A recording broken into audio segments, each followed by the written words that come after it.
Mindbreakers. Hi, I'm Eric D'Amato. And I'm a satanic BDSM cult featuring Iggy Pop. And happy Halloween! It's the second Mindbreakers episode for 2017. City of Angels! The Crow 2, City of Angels. The spirit of the crow resurrects another man seeking revenge for the murder of his son. Even the movie description thinks this is a stupid idea. It's like, what? This is the only Crow sequel I've actually. This is the only Crow sequel I've actually seen. This is not the only one I've seen. This is why we bothered watching the first one, even though we know it's good. Mm-hmm. Because you need to understand the heights the series fell from to understand why this is so bad. I've seen the third one also, but this one I've seen. Not as much as the first one, but still, like, I've seen quite a bit of it. Anyway, this movie is awful. I've seen more of this one than I've seen the third one, but, like, I haven't seen the fourth one at all. So I haven't ready for the same thing done all over again, but worse? In some respects, it has Iggy Pop. It's The Crow 2, City of Angels. Happy Halloween. Bad things are gonna end this movie. Bad choices. People once believed that when someone dies, a crow carries their soul to the land of the dead. But sometimes, just sometimes, the crow can bring that soul back to put the wrong things right. I thought that Eric was the last. I never imagined there would be another.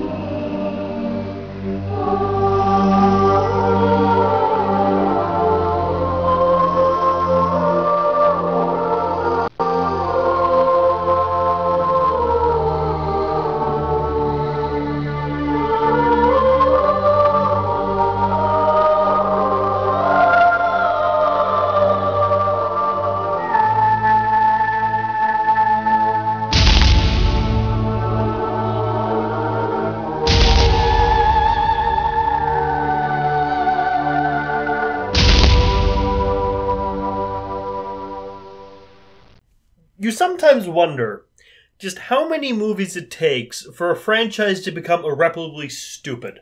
For Nightmare on Elm Street, it became irreparably stupid by the fourth movie. For Friday the 13th, it was the fifth movie. For Maniac Cop, it was a half movie. For this one, it's the second movie. By the second, this is already irreparably stupid. I am not looking forward to seeing the other two of these. Fuck, this movie was irredeemably awful. I've watched the third one, man. It gets worse. This is gonna hurt. So, I actually enjoy this while you can, because the third one's worse. Oh. And I'm sure I don't even know what is beyond the third one, but the fourth one is probably gonna be a shit show. I actually have all the Nightmare on Elm Street movies. I have. Okay, I don't have New Nightmare. I have two of them. New Nightmares are good. The best ones of Nightmare on Elm Street are the first one, the third one, and New Nightmare. Yep. Third one's the one with welcome to prime time, bitch. Yes. So The Crow 2. We start out with a narration from Sarah from the first movie, and she's grown up. Except now she's a horrible actor and a tattoo artist living in Los Angeles. Because this is called, by the way, she grew up and then moved out to L.A. Because this is called The Crow City of Angels, not Crow. Because this is doing what the Marvel movies would do in a few years later, a decade or so later, where they refuse to actually have numbered sequels to things. Mm-hmm. Instead of like Thor, Thor 2, Thor 3, we got Thor, Thor The Dark World, Thor Ragnarok, Captain America The First Avenger, Captain America The Winter Soldier, Captain America Civil War. Mm-hmm. That kind of shit. Doesn't really follow. No numbers. So, she's a tattoo artist living out in L.A., and it shows her in her apartment a bunch. And there's a her painting. Apartment's pretty interesting. Yeah, she dresses like a prostitute. I mean, she's a goth girl. That she has the midriff length fur coat. She's a goth girl living in L.A. in fucking 90s? Yeah, she can't act at all. This actress is awful. Yeah. So, she was in her apartment with a bunch of guys. She does tattoos at this place with this guy. Guy's older than her. Gives her a Day of the Dead skull because Candy skull. Yeah, around the Day. We meet the villain of the movie, who's a guy called Judah. Judah Earl. He's a weird sadomasochist wizard. He runs the sadistic fucking satanic sex cult. And he also sells drugs. Well, he has people sell drugs for him. And he has Spider Monkey sell drugs for him.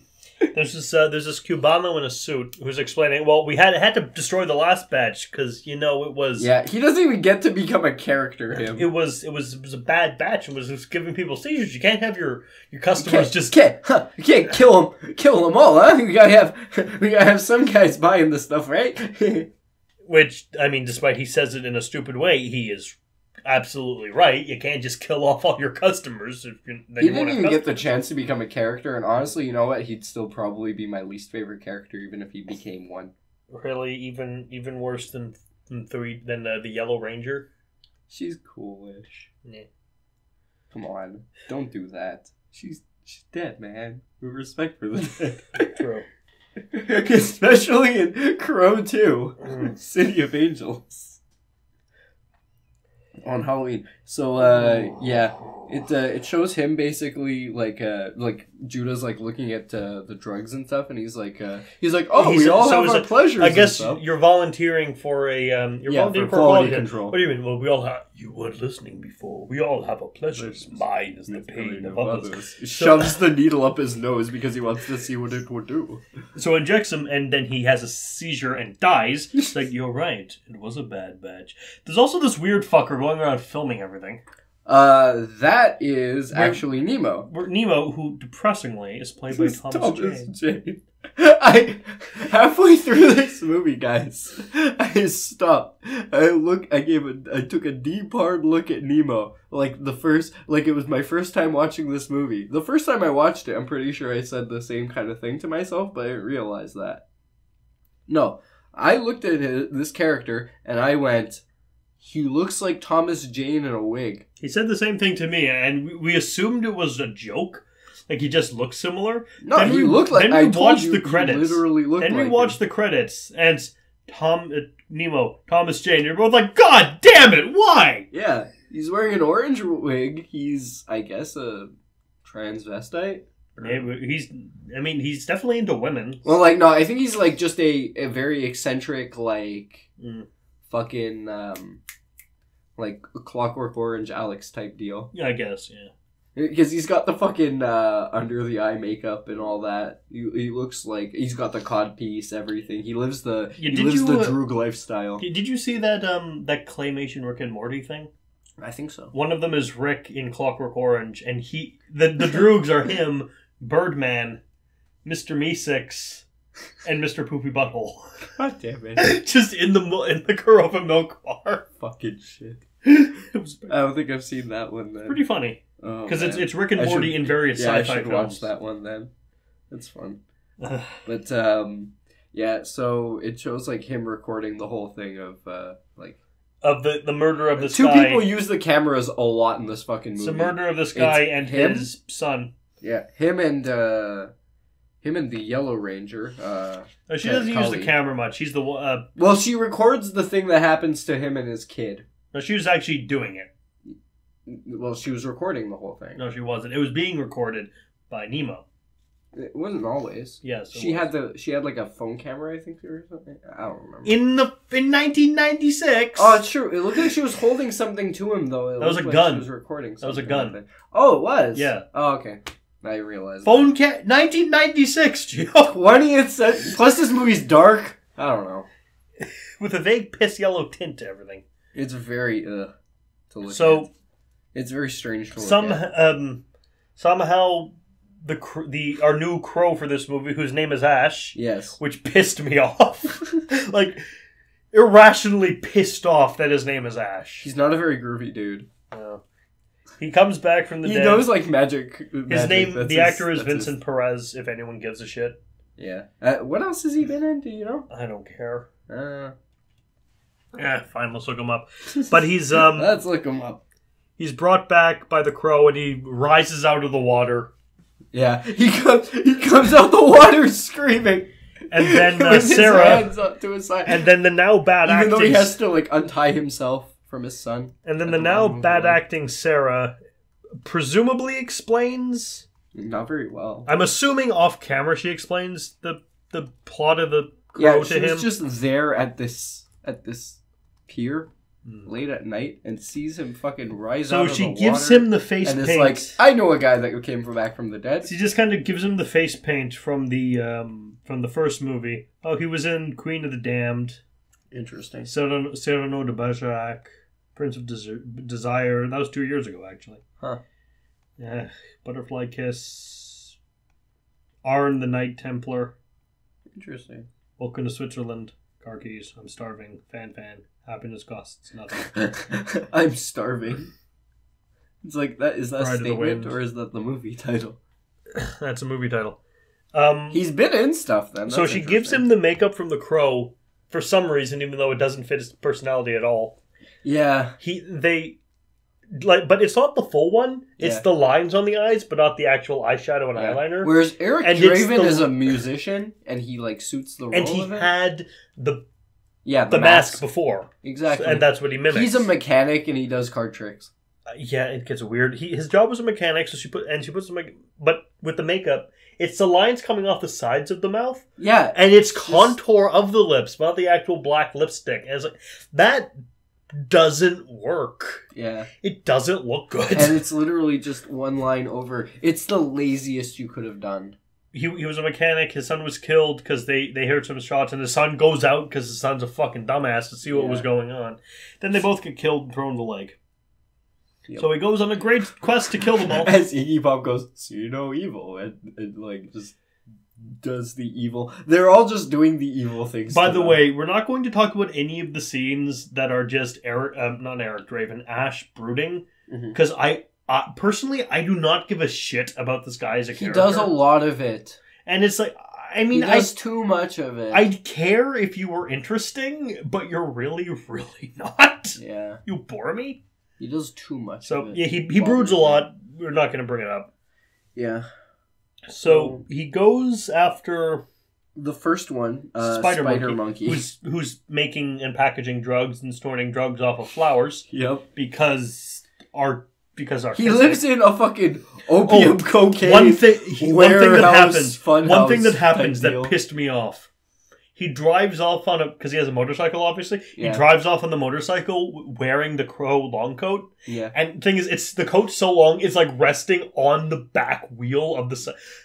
That's a really stupid thing to do, because that gets caught in the wheel, you're thrown off the bike, and you die. Yep. But you know what? He doesn't care. He is the Crow after all. So the Crow finds him. Yep. And kills him. With fire. He looks like he lives where the Joker would live. Yeah. First off. He fucking drops down from a fucking skylight. Yep, crashes through the skylight like Batman. Like on his back. Yep. And then he gets up. Spider Monkey looks him dead in the eyes and goes, "Who the fuck are you?" And he goes, "Oh, it's just a." Does a corpse have a familiar face? Yeah. And then they chase each other around for a while. He fucking beats him up. You know what? One thing I will say, which I'm happy about after watching this movie? Yeah. After the last time I watched this movie, I forgot it immediately. Uh-huh. Hopefully, by the time we're done with this review, I will not remember seeing this movie. Probably, but I'll remember it probably for I thought this movie was at least more entertaining than it was. Yeah. Because the first time I watched it with a plate of cookies, and that makes anything better. So I didn't remember it being this bad. It's still kind of interesting, though. I enjoyed it. It was so painful. Movie was fucking pain. It was.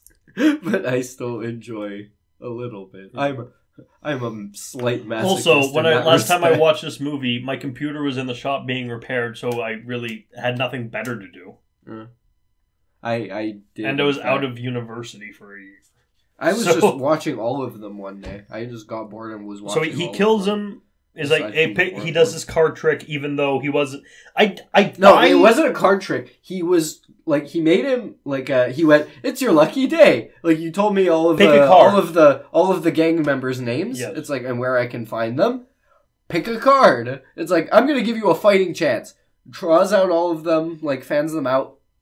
Picks one, and then he picks one also. Like shuffles them up. Yes. Picks one. and sees if he can who has the higher card. And he the king. No, here's the thing. That doesn't make sense. Because Spider Monkey had the heart of diamond, the king of diamond. No, Spider Monkey had queen. Oh, okay. Never mind. Spider Monkey had the queen. So he pulls basically Two-Face bullshit. And he pulled the king, yeah. So he pulls Two-Face bullshit. Well, no, not really. He pulled a king. Legit. Straight up. And he's like, well, start your lucky day. I'm not letting you go. So he sets him on So fire. he just sets, and then sets a whole bunch of lighters on fire. And somehow the meth lab explodes. Well, he throws them on a bunch and it sets all the palm trees on fire.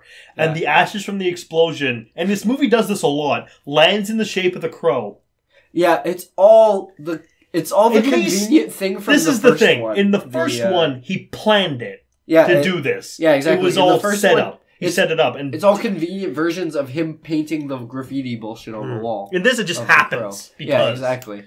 And he doesn't even know... Really, I think. Wouldn't have a problem with him doing the stage magic stuff, and because he does the stage with actual magic in this one. Yeah, I wouldn't have a problem if he was a magician in his life. I'd be fine if he was a stage magician. Okay, that makes sense, and he's a mechanic. Yeah, if you at least had set up with the scenes with his son that he would do like magic tricks to entertain his kid, even that would be fine. Yeah, I wouldn't have a problem with it. But this comes right the fuck out of nowhere. Nope. Oh yeah. Also, when he wakes up. And he goes to he's screaming fucking with this, and then he gets dragged back to her place. He's got a bunch of dirt on his hands. He's covered in dirt. Off. And then on top of that, he gets the flashbacks. And he's just at one part he's just kneeing a fucking car door in. He's just beating the shit out of a car. Yeah, he's just kneeing a fucking car door in. I'm like, does she have one in her fucking apartment? Yeah. No. He was in the garage when the flashback happened. Oh, he was. It wasn't done nearly as well as everything in this movie is done worse than in the first one. Yeah, in the first. And so he's going around, he's killing the other people. Yep. I'd say. The second he kills him, he explodes him. It cuts to Iggy Pop, and he's he walks into Judah's room where he's getting he's watching women melt hot candle wax on each other, and Iggy Pop just looks at Judah and goes, Spider Monkey's a fucking crispy critter. Yeah, that's probably the best line in the movie. It fucking is. Crispy critter sounds like something. At one random point, I don't remember this actually happening. What? But somehow Iggy Pop gets a crow tattooed on his chest? No, that was just it was, I guess, established. When? It was okay. No, it wasn't established. It was that's the problem. Well before. Yeah, it happened well before the movie even started. He just got it. He has a crow tattooed on his chest. Yeah, that doesn't. A design. Well, no, he has a design. Basically, I think 2 faces or something, and it basically comes out to the shape of a crow. Oh, okay. Yeah, but gives him a bird on his chest at some point. Basically, it's marking him as a target for the crow. I guess it doesn't make sense. It's not very well explained. And I was going to say that, we're going to go into the kills, obviously, because that's the only thing this movie does even remotely interesting. Yeah. Is that so he's going off to find the other people to kill them. I was going to say... Well, no, it wasn't... Oh, yeah, also, it wasn't the ash that formed the... I just want to say something, but... And I was going to say, well, this would be much better as a video game, but we know for a fact that's not fucking true. That's very much not true. Because this has a video game, which is actually worse than the movie. Yep. I'm actually considering now, I might try it. Maybe. I've beaten the Da Vinci Code, I can beat this. Sure. Also, when he blows up Spider Monkey's weird meth lab place, he fucking the little drug baggies basically make out the shape of the crow. Okay. It's not the ash. Okay, fair enough. So the next person he goes after is Nemo, who's going to basically a peep show strip club. Well, no, it is Nemo. Yeah, it's true. And who is disappointingly played by Thomas Jane. Yep. So he opens the thing, the peep show window. He jerks off to the woman, and then it closes and opens. He puts more money in. He opens it again. And if you know anything about, it's a very creepy scene. If you know anything about anything, you know immediately it's gonna be the crow behind there. You just know, it's obvious. He doesn't just like take a coin out and like try to put it back in. He like, when the time out. He like loses his shit because he can't finish. In 60 seconds. It's like, dude, are you fucking serious right now? You're gonna lose your mind because you can't get a fucking coin to jerk your shit off. Made you kill your best friend. Made you kill your wife. Made you choke your chicken. It's like, god damn, Thomas Jane's been in some shit. Yep. Mutant Chronicle, this. At least I'm one of the few people who thinks The Punisher was a good movie. Yeah. I enjoyed The Punisher. I enjoyed Mutant Chronicles even. Well, it did have Ron Perlman. Yeah, exactly. Hell, even his bits in Season of the Witch were entertaining. Yeah, exactly. So he crashes through the window, and I think... This is one of his weirder roles, though. He crashed through the window, and I think he gouges out his eyes, because he was a guy with a camera. He, like, yeah... Then Iggy Pop finds him, and there's gouged his eyes out, put an origami... An origami crow in his mouth. Yeah, exactly, this is stupid. Which curve finds. And, So... Yeah, oh, yeah, also... There's a blind seer hanging around Judah, whose name is Sybil, which, let me say... is the dumbest, most cliche name you could ever give a psychic woman in anything you ever make. Because Sybil means psychic. Stupid. God damn it, movie. At least in Harry Potter, it's a tongue-in-cheek intentional joke that she's named Sybil Trelawney. At least that's an intentional fucking joke. This just thinks it's being intelligent. Fuck. Damn movie, fuck. Well, then again, this movie is full of just the fake culture and the bullshit. It's basically meme culture. There's Day of the Dead shit going on. There's Day of the Dead shit going on, and not only is there Day of the Dead bullshit going on, there's a lot of stupid, like, just, like, nonsensical crap. Like fucking, the misery chords. Oh, God, those. Fuck. So...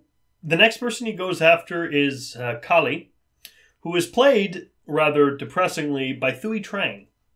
If you don't know who Thuy Trang is, she was the original Yellow Ranger. Yep. Yes, and we know that's a little tone deaf that the Asian Ranger was the Yellow Ranger. We're aware of that. We're not reviewing Power Rangers. But she today, plays a cooler, interesting, like more interesting character. And the thing is, she's one of the more interesting. But this is the thing. This is the last movie she was in before she died in a car accident. Yes, sadly. So, yeah, for her last film, to be The Crow 2, that's depressing. Yep. So, they have a martial arts fight. She has a shuriken in her belt. She throws that. He manages to throw her out a window. Because she knows how to throw shurikens. She's the Asian one, so obviously she does the martial arts. Yeah. Oh, also, we didn't mention the fact that I don't think when he basically... when Ash is just like, oh, I'm gonna go get my son's body from the thing. Yeah, he finds a we painting. said we don't give a shit about his brooding, though. Yeah, but still, like, it's a part that happens. I think it happens about now at this point. But he ends up finding this painting of like a blue sun. Yeah.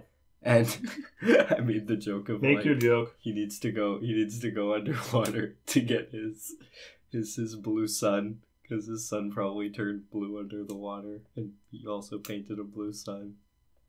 I know it's horrible. But yeah, he basically picked him up out of the water and buried him. Yeah. Gave him a proper burial. Did the Evil Dead cross thing and everything. Yeah. Well, he is Ash. Yes, that's true. Groovy. That's the groovy part about him. He gave his son a proper burial. Then he goes after Iggy Pop in a club. Yeah. And he just... he asks Callie the stupidest question of all. Do you know how to die? Does anyone know really how to die? Technically, Ash does. He's done it before. I guess so. So... oh my god.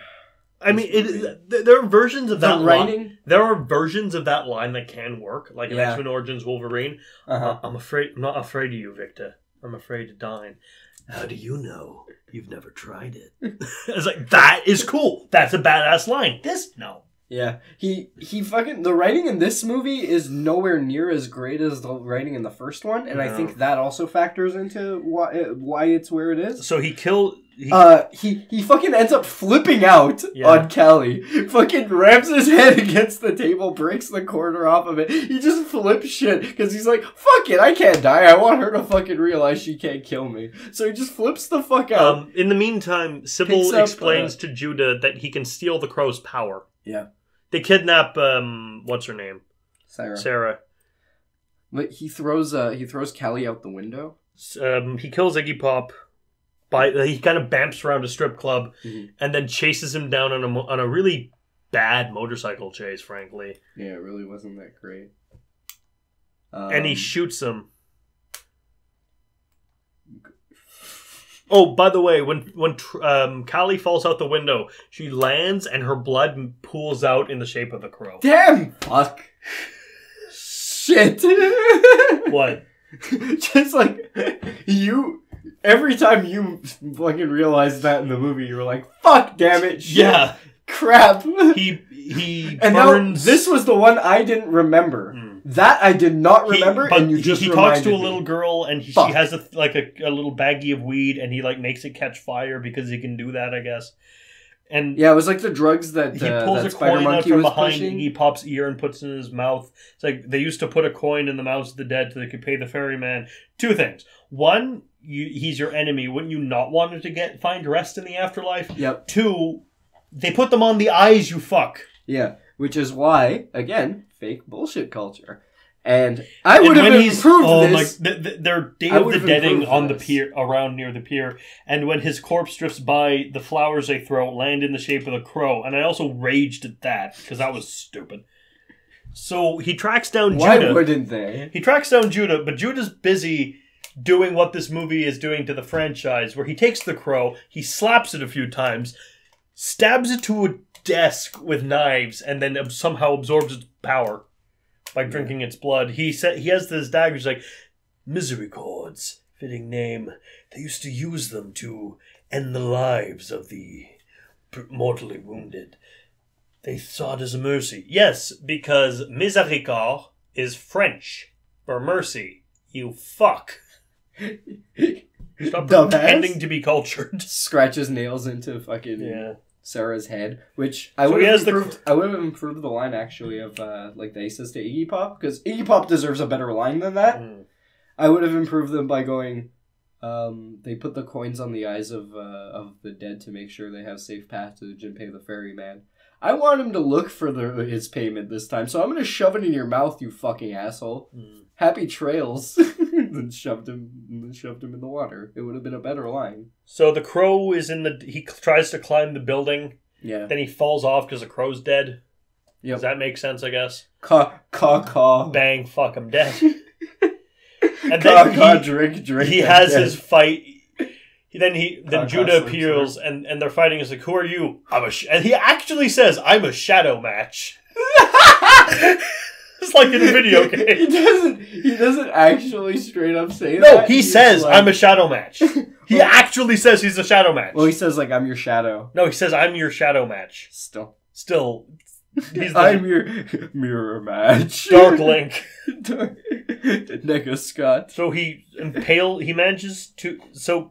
I'm you! Sarah stabs him between the eyes with the misericord, and then Ash, impales him on a pipe. Stick around. And then he gets eaten. Then a bunch of crows absorb him. Not before the hanging and the whipping. Right. I forgot about those. That was both done. That was being done by the black man. To a Mexican. Yes. Black man doing the whipping and the hanging this time around. And then he gets eaten by crows. Yeah, exactly. And it looks really stupid. When he gets impaled, he starts wiggling around on the fucking metal pole. And the crows go and they absorb... And the crows absorb him? Yeah. Hell, when... I've seen a villain get eaten by... sense. I've seen a villain get eaten by crows before. In We're Back, a Dinosaur Story. When We're Back at Dinosaur Stories doing shit better than you, stop. shit. When that movie is more competent, when you're making that movie look competent, stop. And then it didn't look very good. It was very bad fucking. And then he kills himself, and then I think Ash kills himself, and Sarah's still alive, unfortunately. Well, he's trying to help out Sarah. Sarah ends up apparently getting back up. He rides along. I'm guessing he's reunited with his son. I'm guessing rides his fucking motorcycle off a bridge and then reunites with his son. This movie was awful. It made no sense. This movie was stupid. Yeah, exactly. And he screams as the fucking birds are flying through him. He screams, "Take him!" One thing I would have done differently is not given him the Harlequin makeup. Yeah. Because that was specific to Eric Draven. Mm-hmm. It's like if Pyramid Head showed up with a villain with a character who wasn't James Sunderland. Oh wait, wait, they've done that multiple times. It's based around Day of the Dead. Yep. Give him the candy skull face going on. That would look cool. Oh god. Or at least if you're gonna give him the Harlequin makeup, give him the full thing. Don't give him a stupid version of it. That looks like a low budget version of it, where you ran out of makeup. Yeah, and the band that was playing the Day of the Dead, they were Deftones. The Deftones. They weren't great. And I looked at them and I'm like, this movie has an awful soundtrack. Yeah, it wasn't all that great. What would you give this movie? I give it 5 crispy critters. You know what I'd give it? What? Devil's Knot greeting cards.